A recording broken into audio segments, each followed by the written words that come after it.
Hello, everyone, and welcome. Apologize for that. Not sure what happened there. Uh, Welcome everyone into the GSMC College Football Podcast presented by the GSMC Sports Network. We have a great show for you today. We are going to be covering what Nick Saban had to say about the current state of college football with everything changing so much. Feels like we've been talking about this all week, but one last thing to get into your brains before the weekend. And then we are going to get into a change that I talked to earlier this week about how crazy the calendar is, not only for coaches and players, but for even trying to keep up with the sport. We'll get into that and some breakout players on the defense of the offense yesterday, so check out that video if you haven't already. And finally, we will finish it off with updates on the new college football 25 game. Players have officially been offered the opportunity to opt into the game. We'll get into details and new details that came out during tons of stuff came out about the game, so we will get into all that, and then a select bonus at the end of the show on a of course, we get tons of questions and things about the show. And the best way for us to see all of your questions and get back to you as promptly as possible is use the bottom of the screen, 3.com/GSMC. It's a super help not to us here at the network, but to you all to see your question come across the screen and have a fun little back for you. There's so much change going on all throughout the sport that I feel like we might need a savior. We might need someone to come in and save the day for all of us. And it might have been that has left the game and has been fully outspoken through his time in college football about changes that's area, the sports conference, the transport, NIL, or scheduling problems that he's been outspoken about for a very long time. And since he's gone to retirement, he has become a little bit more forthcoming with all those things. Obviously, he's not away from speaking behind the podium by any means, but they had an article below at ESPN about a conversation that he had with David, in which Saban essentially said he wants to be a really part of what goes on in the sport going forward. He wants to be a spokesman, if you will, for changing the sport, for the sport getting back to what he loves it to be, and what I think a lot of us love it to be, because at the end of the day, it has to be what Saban is good for football, account. So I think it's one of those things that it's very interesting, first of all, that soon after his tenure ended, he has decided to essentially break into the mess. He left. I think it shows kind of who he's coming from, right? There's a lot of people in this sport that there's a big question, right, whether or not they have the interest of the sport at heart, whether or not they even really grew up a fan of the sport, or they're fan currently. I know, but it's here. I think we know for a fact that he loves the game of football. We know that he loves football overall. I've been around for what feels like forever. I remember my entire childhood essentially been Nick Saban. He beat my team more times than count, but I totally agree with him when we talk about different things for taking this sport. I think one of the big things he brought up is the NIL model that we currently have today is just wildly tilted in terms of, in the sport. Since the beginning of time, really, there's been hasn't that much, and that gap has grown years, and it created a world in NIL where there's no limit to what circles get, down to how many alumni you have want to be donors and want to put money in that initiative. I think it created even more imbalance in the world of college football. And Nick Saban said pretty outly that he wants some type of model that resembles sort of scholarship model. He said he necessarily started just a ball figure where he's to at least able to work with, and so we don't have massive difference to teams like even like Baylor, a small school like UTSA. There are these differences. They've been there for a long time. But the introduction of NIL directly affects the product and the level that we on the field on a weekly basis. And it's something that has to track in some way. Now I'm not sure how much they do in terms of letting NIL reach for these schools, but as much as they can do, they definitely should, right? Because a lot of this is being saturated toward the top, and that's another thing he talks about.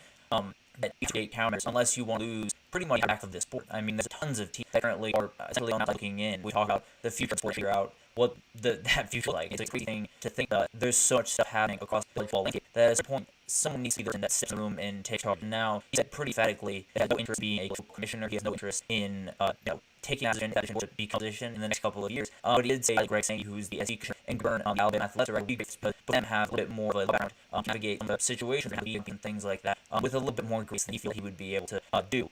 I think there's so many people in sport that just don't necessarily see sport as right. There's people that either working in the media industry for a really long time or just being a sport as a genuine thing for a long time. It creates this disconnect between what's happening on the field, what you actually see, what you actually value, and I think there's been obviously a huge emphasis on money. That's the name of it. All this is internet today, so all this is for profit, and you have to bring money. You have to take care of the sport in all ways. And I think there somewhere along the line, this last 14 years of conference realignment, this massive change throughout the sport. Within this this huge emphasis on everything being more professionalized, more have more media deals, have more order in that sense, more put it to be an NFL type product. And I think that's right where when you're talking about football, because college football, it never will be the NFL, and that's what I like about it. The difference between the two, why I on that today, why I care about both of them immensely, and it makes this specific. So I think somewhere along the line, it became more of a business than it is about the sport, and is about players seeing these different situations. So I don't know exactly what happened. I don't know the answer to fix that. There's a little bit of a diatribe there, but I think the important part for the next generation of football, and generation of college football fan, is to have people toward the top of sport that either have the ability or either are front facing and can look at it and tell you what the future is, and you can look in the face, and you don't like that because there's a huge disconnect between the fan like me and the people making the actual decision. Because to be honest, I don't know who people making the actual decisions are. I know that they're genuinely face people in these big media corporations, and I mean, if they're making decisions, more power to them. It's not necessarily an indictment on them. It's just if that's the way this is going to run, I hope the people have the ability to handle it, or deal with this sport the way of fans deal with it, or the way that all of us deal with it. We have and people that introduce stat base, people that want to put room with all of these people that might not fully understand football out, might not fully understand everything that we love about it out, and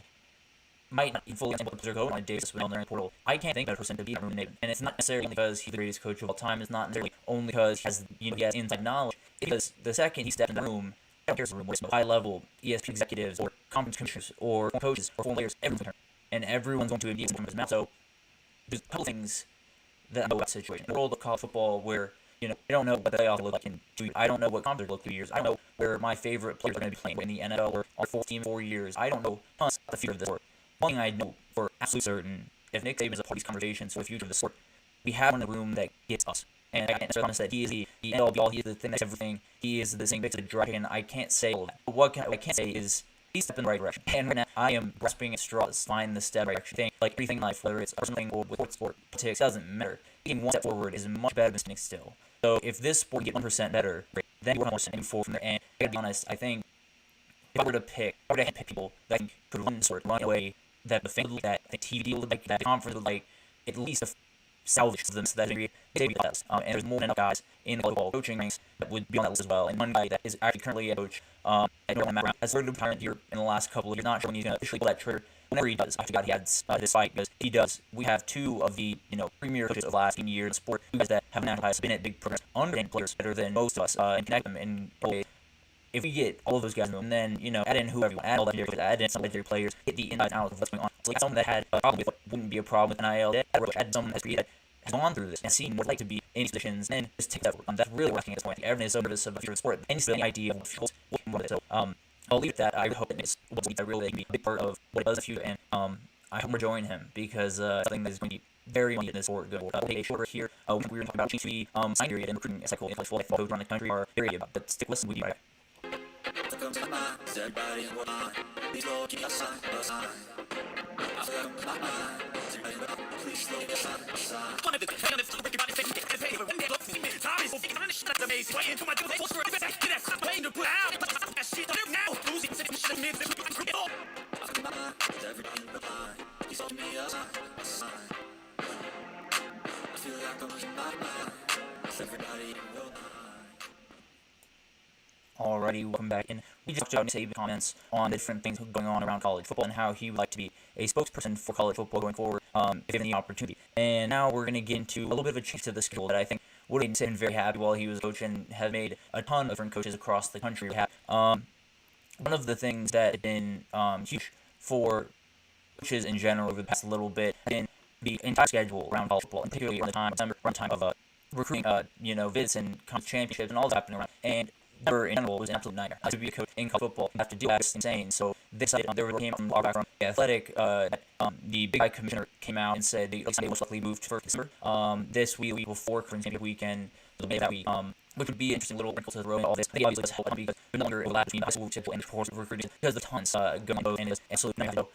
There's no different go into this. I think the big things is the ton of we don't know how these kids are going to react to all these changes. I think there will be a good look that end up being until February signing day instead of signing early. I think there will be some kids that jump right aboard and have a problem. It is an interesting wrinkle, and I think other thing they talked about was possibly adding some window they could jump and sign before their season start. I think relatively, I think that would be used pretty fair for the start. But I think there is kids that absolutely like to get that out of the way early on in the process and be able to go into senior high school with like first, not have to worry about recruiting speed on your season and then get straight into college ball right at the end. I think basically it makes all this really is easy work. You have to do school recruiting, you have to do portal recruiting, you have to do recruiting your own team. All this has to happen at least make different pockets, right? At least them, a little break between the high school recruiting cycle and the transfer recruiting because it won't only take a lot of time for coaches to people not to work inside out every day.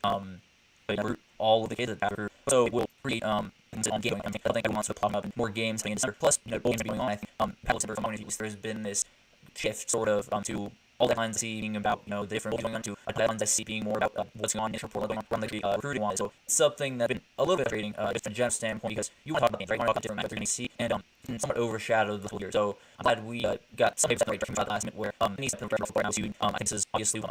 I think it does help the high schoolers. The roots they're not immune to the craziness that is December because there's stuff going to have early signing which kind of become the main sign. You have Viz going on, people talk to tons of things, pulling you into taking away I think some of the enjoyment of the process, right? Because it's supposed to be a big thing that's supposed to be living out their dreams, college football, all of that stuff. It's a big part of what kids do. I think somewhere it kind of just they lost in this as coaches do, I guess, is the point I'm trying to make. And I'm very excited to see this new. See how it kind of not sure if it will end up happening anything. I really hope it does. It would be in December 4th. And last year 3 or 7 days, I tend to follow camp at GPA. That would be Thursday, Friday, and then the conference day on that Saturday. Because as I've said, I'm a firm believer of splitting up the recruiting days and days as much as possible. Because it creates an absolute around the Twitter world and the media world on the days when anything going on. I think one thing that's right. Some coaches, some are saying this is ridiculous.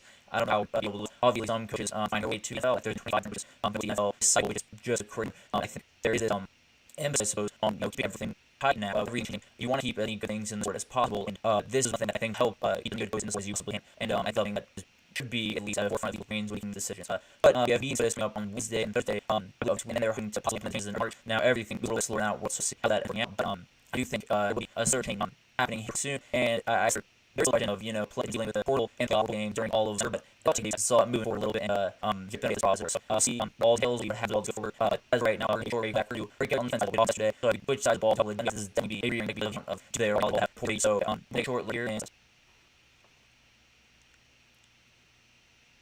For the best and latest podcasts available anywhere, go to the podcast app on your cell phone and type in GSMC to access free content-rich podcasts on health and wellness, book reviews, sports, entertainment,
relationships, social media, movies, technology, finance, and even weird news. Subscribe and download the GSMC Podcast Network's family of shows, available everywhere podcasts are found.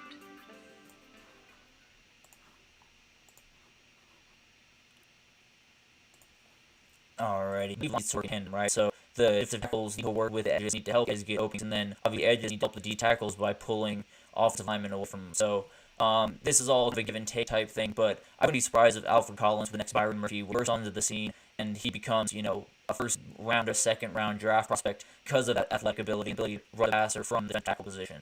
But we should do DBs that I'm going to keep my eye on. I mentioned a couple times throughout because he's genuinely my favorite college football. Is Devin McMahon, transfer from Buffalo, who now found his way to Syracuse, New York. He's a safety. He's uber talented. I paid last year. I'm all about the Mac in that category. And then found his way to Syracuse. And I think the big thing here, the big thing I'm keeping when talking about breakout athletes always is who's coaching. And this dude has one of the best C coaches you possibly have. He's a head coach, Rand Brown, who came over from UGA as their DB coach. Just an uber talented, very capable recruiter. And I think with his later, I think he's going to excel in round. So I think Brown loves guys who handle in a hurry. He loves guys that are rangy, that can make different plays on the ball, probably even good at times. And definitely those things. Like his great, as I see it, is really just handle and just gets one up at attack. So kind of late cup game. He's playing to play a number of different things. Well, most likely gave to them. I would say excuse me from. But if I did this kid, I'm definitely between the Syracuse game to just see what he's capable of. Because it'll be some blow. And then when I first transfer, AJ Harris, I came from Georgia, and I was a little surprised when it came across my page because I thought he was going to be a rotation next year for that. More after his way the NFL. A month and whether felt like it wasn't the best player for him, or maybe he wasn't going to be a big rotation. Regardless, he's on his way to Penn State and is going to be playing for the Nittany Lions this fall, and I think he is someone that's going to have to be good. There's going to be ways of it there, or you want to losing King on the side, and if you're going to play in the Big Ten, if you're going to play at State, in particular, you need that front one that's going to set the pace for everyone else. That's going to kind of create this, I hardcore energy sort of around that because that would Penn State have for a little time, whether a lot of like King or a guy on the back John Brisk take that is to have the energy to him on the side of the ball. And I think Garrett could be a huge part of that next year. He is super important success because I'm not sure what this is going to like get. There's a lot of unknowns going into 2024 with Wilder and joint swing and all these different things, all these different players. So they got on the defense have to step up, and I think here's somebody to absolutely be a huge part of that. But this is a half for day. We will get in that 70. Tons of guys that can see tons of guys that we're talking about go to this next year. We will get to those in a week. So we're going to short break. When we back, we're talking about new updates, quality. Everyone loves talking about the video game. Everyone loves talking about having a fun bonus, just to send around some good vibes. But we're in break, and we will be right back.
next year in 2026.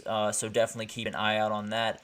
Another thing that will be coming in 2026, it seems, is coaches. So all the coaches in this game will most likely be pretty generic looking guys. If you played Madden, you know that the person they have for Bill Belichick is not Bill Belichick, to be totally honest. That is probably what we will look like in terms of that. I think will be a really part of this game. Actually, my favorite thing that has come out recently is there will be unique quotes. It seems that depending on what different teams run, you'll be able to see different ways to attack defense. I mean, it's so cool just because when you watch a team, you see like for example, when you're watching a team like Texans are, he loves motion, he loves screen passes, he loves playing around with different formations and personnel groups and everything. So I think it's gonna be incredibly fun to be able to sign in and see all of these plays you've seen on TV, you've seen these guys, and feel like you're a little bit more of a team, more of a calm the and not enough than one favorite because me do. All I'd say I wouldn't necessarily pick offense, but that's up to you. I think one of the biggest things going on right now is who the athlete's going to be. Correctly has been a big honor for a lot of different guys throughout the years. It used to be Apollo P on the cover. That's not the case. So the boards of a number of stars of today's game to be right there on the cover. I think obviously the name that everyone brings up, Sanders, he is obviously a ton of people watch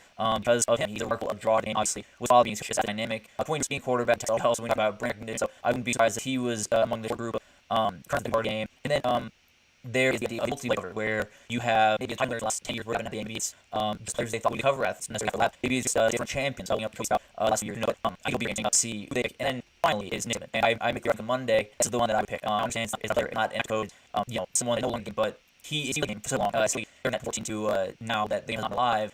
He's been in college football in a lot of ways. So I think adding him to reduce be a huge plus for football and all over. So I personally hope that's what happens. But we'll see there. And then one more thing about this is everything in college football is going off the ball right. There's tons of conference agreement, transfer, all of the stuff is over the place. And when they were talking about this, said if it's not named, it's ridiculous, right? You include every bit of this sport, and it's been known or it's been told to us that the transfer portal and will be in the game. So we'll absolutely have some people out there we will absolutely have some people out there offering Lamborghinis and Ferraris, different things to you throughout the game, whether you create your own player, create dynasty. There will be some things happening on this, I'm sure. And then the transfer portal will be because who knows how much it is utilized in the game for the player. Who knows how much you research and do all that stuff. Definitely, if you'd love to. But it'll be interesting to see all that stuff.